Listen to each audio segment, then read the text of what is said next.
Hello. Yes sir. Hello. आ रही है बस। आ रही मैं सर, मेरी उन आवाज आ रही? आ रही है सर। मैं आप सबको, हमारे सारे श्रोताओं को 1 मिनट उनका सर का परिचय देना चाहूंगा। वैद्य घनश्याम कोटवानी सर, एमडी रोग निदान व एमडी का चिकित्सा दोनों से उन्होंने किया है, और वर्तमान में गवर्नमेंट आयुर्वेदिक कॉलेज नागपुर में डिपार्टमेंट ऑफ रोग निदान में प्रोफेसर एंड हेड हैं। सर का 30 साल से अधिक का अध्यापन अनुभव है, और 12 रिसर्च पेपर सर के प्रेजेंट हुए हैं, और 15 पब्लिकेशन हुए हैं। सर को बहुत अवार्ड्स मिले हुए हैं, जिसमें best teacher award, Dhanvantari award और पंचकर्म अवार्ड प्रमुख है। और सर बीएचयू के बोर्ड ऑफ स्टडीज के भी मेंबर रह चुके हैं, और सीनियर होने के नाते महाराष्ट्र सरकार की लगभग हर एडवाइजरी साइंटिफिक बोर्ड में सर सदस्य रहते हैं। और हमने जब से अपनी एकेडमी बनाई थी, सर के बारे में सर के विद्यार्थियों ने इतनी तारीफ जैसे कि आज हर क्षेत्र में, हमारे उत्तर प्रदेश में भी सर के बहुत स्टूडेंट हैं, और महाराष्ट्र में तो खैर एक सर की लंबी परंपरा है। और सर के बारे में सबने एक ही बात बताई कि सर का क्लिनिकल बहुत अच्छा है, सर बहुत अच्छा ज्ञान देते हैं।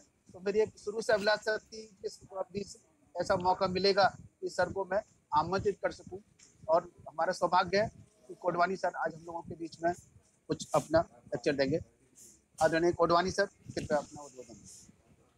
जी नमस्ते, गुड इवनिंग टू एवरीबॉडी। उम्मीद करता हूँ कि इस कोविड-19 के काल में सभी वैद्य मित्र स्वस्थ एवं प्रसन्न होंगे। आज इस वेबिनार में रोग निदान के लिए टूल्स एंड टेक्नोलॉजी का महत्व इस विषय पर चर्चा शुरू है। आयुर्वेद में व्याधि का निश्चितीकरण या निदान करने के लिए क्लिनिकल डायग्नोसिस पर विशेष बल दिया गया है, किंतु आज समय की आवश्यकता है कि टूल्स एंड टेक्नोलॉजी की सहायता से निदान में सूक्ष्म अति सूक्ष्म निश्चितीकरण किया जाए, क्योंकि आचार्यों ने पहले भी कहा है कि प्रत्यक्षम ही अल्पम अनल्पम अप्रत्यक्षम। तो जो शरीर में कई चीजें छुपी हुई है, जो प्रत्यक्ष रूप से हमें नहीं दिखाई देती है, वो हम अनुमान प्रमाण से जानने की कोशिश करते हैं, तो उसको हम यंत्र से जानने की कोशिश करें, ये ऐसा मेरा मत है। और जैसे कि इसके उदाहरण स्वरूप में बताना चाहूंगा, जैसे कि मज्जा पृष्ठ कटिशु से संबंधित आयुर्वेद में वर्णित व्याधियों में मज्जाग्रह, पृष्ठग्रह, कटिग्रह, गुग्रसी, अस्थि मज्जा आदि का उल्लेख आता है। इन व्याधियों का क्लिनिकल डायग्नोसिस कर हम वार्षिक व्याधि की चिकित्सा शुरू कर देते हैं, किंतु हर बार हमें उपशय मिलेगा, यश मिलेगा, ऐसा जरूरी नहीं है। इसलिए टेक्नोलॉजी की सहायता से हम इनका अचूक निदान कर सकते हैं और चिकित्सा में निश्चित उपशय प्राप्त कर सकते हैं। इन सभी पृष्ठवंशी व्याधि में मैग्नेटिक रेजोनेंस इमेज एमआरआई तकनीक का विशेष महत्व है, क्योंकि वर्टिब्रल कॉलम का एमआरआई करने के पश्चात पहले तो हम ये जान जाएंगे, ये सुनिश्चित कर लेंगे कि रुग्ण की व्याधि औषधि चिकित्सा से ठीक होगी या ऐसे सर्जिकल इंटरवेंशन की आवश्यकता है। ये दो मुख्य मुद्दे पहले ही क्लियर कर लेना आवश्यक हो जाएगा।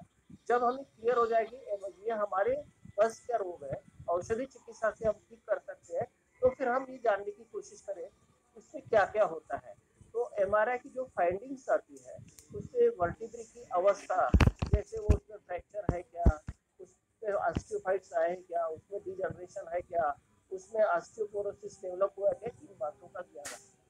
उसी तरह इंटरवर्टिब्रल डिस्क जो रहती है, उसकी कुछ अवस्थाओं का वर्णन रहता है। जैसे उसका डिजनरेटिव डिस्क है, उसमें वो हार्ड हो जाती है, थिक हो जाती है, और उसको नाम देते हैं कि डिजनरेटिव डिस्क हो गई है। या उसमें थिनिंग हो जाती है, बहुत बारीक हो जाती है, छोटी हो जाती है, जो कटिशूल के लिए मुख्य कारण बन जाती है। तो इस प्रकार की डिस्क है क्या। तीसरा उसमें फाइंडिंग हमें दिखाई देती है, डिस्क बल्जिंग है क्या, या डिस्क प्रोलैप्स भी क्या है, यानी वो डिस्क जब फूल जाती है, मोटी हो जाती है, तब उस कंडीशन को कहते हैं कि डिस्क बल्जिंग हो गई है। तो इसके बाद एक और कंडीशन आती है डिस्क हर्निएशन। डिस्क हर्निएशन में एक्सट्रूजन, प्रोट्रूजन, इस प्रकार के शब्दों का प्रयोग होता है। अर्थात इस कंडीशन में जो डिस्क रहती है, इंटरवर्टिब्रल डिस्क रहती है, अपने स्थान से बाहर निकल के आ जाती है, सरक जाती है, स्थान भ्रष्ट हो जाती है। उसके बाद एक और शब्द आता है सिक्वेस्ट्रेशन, अर्थात एडवांस स्टेज ऑफ हर्निएशन, यानी वो जो डिस्क रहती है न्यूक्लियस के सहित अपने स्थान छोड़कर बाहर आ जाती है। इस तरह की जो अवस्थाओं का वर्णन उस डिस्क से संबंधित है, और ये इसी के आधार पर उस पेशेंट में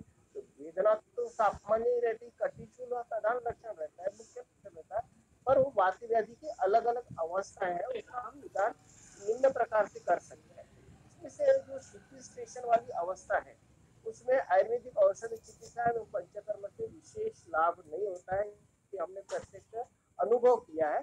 और इस कंडीशन में सिटी स्टेशन वाला न्यूक्लियस के सहित डिस्क जब बाहर आ जाती है उस कंडीशन में सर्जिकल इंटरवेंशन आवश्यक है।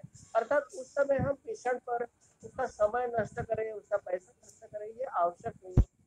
उसे एडवाइस कर लेना चाहिए, भैया तेरी केस औषधि चिकित्सा से ठीक नहीं होगी, आप सर्जिकल इंटरवेंशन करा लीजिए। अन्य जो बाकी व्याधि है, अन्य जो अवस्था है जैसे डिजनरेशन और थिनिंग ऑफ डिस्क है, इस वाली अवस्था को हम आयुर्वेदिक के हिसाब से कटिग्रह ये निदान कर सकते हैं। और उसमें हम आयुर्वेदिक चिकित्सा और पंचकर्म चिकित्सा जो निश्चित उपचार देती है। तो कटिग्रह का कोरिलेशन हम नंबर स्पॉन्डिलोलिसिस इस व्याधि से करते हैं और उसको आयुर्वेदिक चिकित्सा से ही उपचार मिलता है। इसके बाद एक डिस्क बल्जिंग की अवस्था है। इस व्याधि की जो डिस्क बल्जिंग वाली अवस्था में उस रुग्ण में गुदरसी के सदृश सभी लक्षण दिखाई देते हैं। उस अवस्था में भी हम गुदरस व्याधि का निदान कर लेते हैं और गुदरसी व्याधि की चिकित्सा शुरू करें।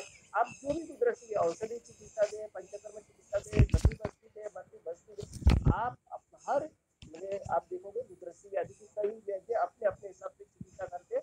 और वो बल्जिंग वाली स्टेज है तो निश्चित गुदरसी व्याधि के लक्षण है तो उसमें आप आयुर्वेदिक चिकित्सा से उपचार रुग्ण को दे सकते हैं। उसके बाद एक अवस्था है डिस्क हर्निएशन में एक्सट्रूजन प्रोड्यूजन, अर्थात जिसमें डिस्क अपने स्थान से बहुत आगे सरक गई रहती है। इस व्याधि का भी उल्लेख है हमारे आयुर्वेद में। एक अस्थि मज्जागत वात करके व्याधि है जिसमें तीव्र वेदना रहती है, दंडहस्त के समान वेदना होती है। ये अवस्था भी हम आयुर्वेदिक चिकित्सा से ठीक कर सकते हैं। यानी हमने इसी तरह उसका MRI किया और उसकी अवस्था देखी और उसमें हम कौन सी चिकित्सा कहाँ करना चाहिए उसका स्थान निश्चित कर सकते हैं। स्थान संचय कहाँ हुआ है, व्याधि की अवस्था कहाँ तक गई हुई है, इस तरह से हम आयुर्वेदिक वे से उसका निदान कर सकते हैं। इसी तरह सर्वाइकल वर्टिब्रा के भी हम MRI करते हैं, उसके रिपोर्ट्स में भी मन्याग्रह अवबाहु इस तरह की व्याधियों का निदान निश्चित किया जाता है। उसमें भी फिर वही डिजनरेशन मिलेगा, थिनिंग मिलेगा, बल्जिंग मिलेगा, एक्सट्रूजन या प्रोट्रूजन मिलेगा या फिर स्टेशन मिलेगा। उस हिसाब से भी सर्वाइकल स्पॉन्डिलोसिस है या मन्याग्रह जिसको हम कोरिलेट करते हैं, हम आयुर्वेदिक चिकित्सा देंगे, निश्चित फायदा होगा। यानी हमें अचूक निदान होगा, निश्चितीकरण करने में हमें बहुत ज्यादा फायदा होता है। ये बात इसी जैसे पृष्ठवंश की मस्कुलोस्केलेटल डिसीज के अलावा पृष्ठवंश से संबंधित अन्य व्याधियां जैसे सर्वांगघात है, पंगुत्व है, कंप्रेसिव माइलोपैथी है, इसकी तुलना कर भी हम निदान कर सकते हैं। MRI से हम बेनिफिट ले सकते हैं। यदि मन्या भाग का सर्वाइकल MRI किया हुआ है और उसमें डीजनरेटिव कंप्रेशन होकर सर्वाइकल माइलोपैथी डेवलप हुई, यानी उस अवस्था में रुग्ण में सर्वांगघात के लक्षण, क्लिनिकली रुग्ण में उभय हस्तपाद कर्माणी के लक्षण मिलेगा। रेडियोलॉजिकली डायग्नोसिस आपको मिलेगा कॉम्प्रेसिव माइलोपैथी। अब वो कॉम्प्रेशन जो हुआ है अगर वो डीजनरेशन से हुआ है, सिंपल बल्जिंग से हुआ है, तो हम उस समय आयुर्वेदिक चिकित्सा पंचकर्म चिकित्सा कर सकते हैं, रुग्ण को उपशय मिलेगा। यदि ये सर्वाइकल माइलोपैथी हमको MRI में ये सर्वाइकल कंप्रेसिव माइलोपैथी दिखाई देता है कि वो स्पाइनल कार्ड के ऊपर कंप्रेशन है, डीजनरेशन की वजह से नहीं है बल्कि उसमें SOL है, स्पेस ऑक्युपाइड रीजन है, जो ग्रंथि हुई है स्पाइनल कॉर्ड की चारों तरफ जो कवरिंग रहती है ड्यूरामीटर, पैरामीटर, अरेग्नाइमीटर, वो इंट्राड्यूरल या एक्स्ट्राड्यूरल इस प्रकार से कोई ग्रोथ होकर के उसके ऊपर दबाव देती है, उस कंडीशन में भी सर्वांगघात के लक्षण निर्माण होते हैं। अब उस अवस्था में यदि हम पंचकर्म करेंगे, बस्ती देंगे तो रुग्ण में उपशय नहीं मिलता है, क्योंकि इस कंडीशन में सर्जिकल इंटरवेंशन की आवश्यकता है। यानी हम निदान अचूक कर सकते हैं। ये टेक्नोलॉजी का फायदा हमको MRI से हो सकता है। उसी प्रकार पंगुत्व व्याधि, पैराप्लेजिया सभी जानते हैं। इस व्याधि में अधिष्ठान कटी प्रदेश में रहता है। यहाँ यदि डिस्क जनरेशन है या कैनाल स्टेनोसिस की वजह से कॉम्प्रेसिव माइलोपैथी डेवलप हुई है और उसको रुग्ण को पंगुत्व हुआ है, तो निश्चित गारंटी से बोलता हूँ कि हमारी आयुर्वेदिक चिकित्सा से उपशय मिलेगा। आप औषध चिकित्सा दीजिए, कटी को अस्थि दीजिए, मस्ती थेरापी करिए, रुग्ण को निश्चित फायदा होगा। बट वर्टिब्रा फ्रैक्चर हुआ है या लंबर रीजन में SOL स्पेस ऑक्युपाइड रीजन होकर के कंप्रेशन हुआ है, उस कंडीशन में रुग्ण को पंगुत्व हुआ है, तो हमारी चिकित्सा वहाँ कार्य नहीं करेगी। उस समय भी उस रुग्ण को शस्त्रकर्म चिकित्सा की आवश्यकता है, ये हम लोगों को कॉन्फिडेंस के साथ बता सकते हैं। टेक्नोलॉजिकल सपोर्ट हमको मिलते रहता है। इसीलिए तो आचार्य सुश्रुत ने कहा है, प्रत्यक्षम ही यद दृष्टम शास्त्र दृष्टम च यद भवेत् समासेन तद उभयम भूयो ज्ञान विवर्धनम। अर्थात प्रत्यक्ष और शास्त्र में, प्रत्यक्ष जो दिखाई देता है, शास्त्र में जो लिखा गया है, इन दोनों को एकत्र कर हमको ज्ञान वृद्धि करना चाहिए। इसी का मैंने पूरा अलग स्वरूप में वर्णन करता हूँ कि प्रत्यक्षम ही यद दृष्टम यंत्र दृष्टेन च यद भवेत् समासेन तदुभयम भूयो ज्ञान विवर्धनम। अर्थात जो हमें प्रत्यक्ष दिखाई देता है और यंत्र की सहायता से जो दिखाई देता है, दोनों को एकत्रित करके अध्ययन करिए और एक निश्चित विधान करिए, आपको निश्चित सफलता मिलेगी। वात व्याधि के संदर्भ में आयुर्वेद में सर्वांगहत वात व्याधि का और एक उल्लेख आता है।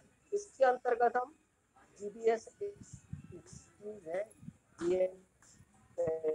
सिंड्रोम, जिसका कोरिलेशन हम सर्वांगघात व्याधि से करते हैं। इस व्याधि में व्याधि का निश्चितीकरण एक टेस्ट है, EMG एंड नर्व कंडक्शन, अर्थात इलेक्ट्रोमायोग्राफी एंड नर्व कंडक्शन। इस परीक्षण के द्वारा इसका निश्चितीकरण किया जाता है। मूलतः यह व्याधि क्या है कि माइलिनेशन डिसीज प्रकार की व्याधि है, ऑटोइम्यून डिजीज है। इस व्याधि में क्या होता है, नर्व के ऊपर जो नर्वाइन शीथ रहती है, शीथ का जैसे जैसे डिजनरेशन ज्यादा होते जाएगा, वैसे वैसे व्याधि में अंग शिथिलता के लक्षण बढ़ते जाते हैं और ये प्रोग्रेसिव स्वरूप की दिखी देता है। शुरुआत के 15 दिन तक इस व्याधि में प्रोग्रेशन होते रहता है, क्योंकि डिफाइनेशन 15 दिन तक सतत होते रहता है। अगर हम अर्ली स्टेज में वो वात व्याधि है और उसकी चिकित्सा शुरू करें और उसका प्रोग्रेस होते गया, तो हमें नुकसान हो सकता है। नुकसान क्या हो सकता है कि इसके डीमाइलेशन से आगे चल करके रेस्पिरेटरी मसल की पैरालाइज हो सकती है, कार्डियक मसल की पैरालाइज हो सकती है। इस कंडीशन में पेशेंट में अतिरिक्त अवस्था आ जाएगी, रुग्ण की हानि हो सकती है। इसलिए अर्ली स्टेज में ही इलेक्ट्रोमायोग्राफी एंड नर्व कंडक्शन के द्वारा निश्चित कर लिया जाए, तो फिर हम 15 दिन तक हमें कॉन्फिडेंस हो जाएगा कि अरे ये तो GBS है, गुइलेन-बेरी सिंड्रोम है, सर्वांगघात है। लेकिन गुइलेन-बेरी सिंड्रोम की वजह से, जिसको हम जो धातु क्षय जन्य वात प्रकोप होता है, उस प्रकार की व्याधि है। इसके पहले 15 दिन सावधानी बरतना अत्यंत आवश्यक है, क्योंकि 15 दिन तक प्रोग्रेसिव स्टेज आपने एक बार पार कर लिए, उसके आप निश्चिंत होकर के चिकित्सा करिए। और हम इसमें मैं गारंटी के साथ बोलता हूँ, विदिन 30 डेज GBS के पेशेंट को हम ठीक कर सकते हैं। इसी प्रकार पक्षाघात व्याधि में हमारे पास कई पैरालिसिस के पेशेंट आते हैं, रुग्ण आते हैं। कई पक्षाघात के रुग्ण कुछ ठीक होते हैं और कुछ ठीक नहीं हो पाते। इसका कारण क्या है? तो मेरा ये निश्चित मत है, जब हम CT स्कैन करते हैं तो हेमोरेजिक पक्षाघात रहता है। ये पक्षाघात मॉडर्न के हिसाब से 3 कॉजेस से होता है। थ्रोम्बोसिस से होता है, एम्बोलिज्म से होता है, सेरेब्रल हेमोरेज की वजह से होता है। तो मेरा गारंटी के साथ कहना है कि जो थ्रोम्बोसिस और एम्बोलिज्म से पक्षाघात हुआ है, हमारी चिकित्सा से 100% या 90% तक या 95% तक हम रिलीफ ला देते हैं। लेकिन सेरेब्रल हेमोरेज की वजह से अगर पक्षाघात है, तो उसका रिलीफ परसेंटेज कम रहता है। 30 से 35% तक आप उसको उपशय दिला सकते हैं। एक बात और, यदि उसमें पक्षाघात जो हुआ है उस रुग्ण में कोई ग्रोथ की वजह से हुआ है, वही एक्सीडेंट की बात कर रहा हूँ, उस समय उसमें सर्जिकल इंटरवेंशन की आवश्यकता है। उस रुग्ण में अगर पैरालाइज हो रहा है रुग्ण, उसमें जनरल सेरेब्रल एट्रोफी है, उस कंडीशन में भी हम कुछ नहीं कर सकते। ये हमको निश्चित करना पड़ता है। CT स्कैन करा लिया, MRI करा लिया, इसके आधार पर निश्चित कर लेते थे। पहले भी हमारे वैद्य शुरुआत में भी इसकी चिकित्सा करते थे।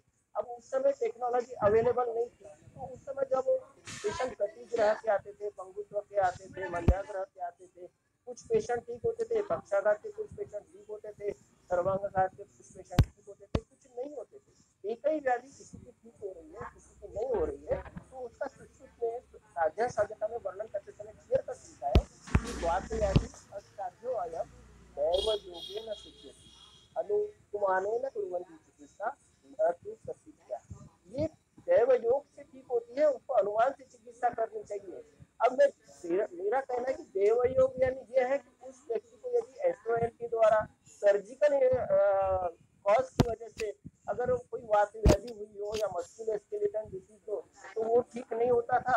और जो बिना सर्जिकल इंटरवेंशन वाली कॉज की वजह से डिसीज हुई हो, तो वो आयुर्वेद चिकित्सा से ठीक हो जाती थी और उनको रूप से वो बोल नहीं पाते थे, इसलिए बोलते थे कि भैया देवयोग से किसी का वातव्याधि ठीक होता है, किसी का नहीं होता। आज हम मशीन के द्वारा, टेक्नोलॉजी के द्वारा स्पष्ट बता सकते हैं कि वातव्याधि कौन सा ठीक होगा, कौन सा ठीक नहीं होना, किस रुग्ण का समय बचाना है या नष्ट करना है, ये हम निश्चित कर सकते हैं।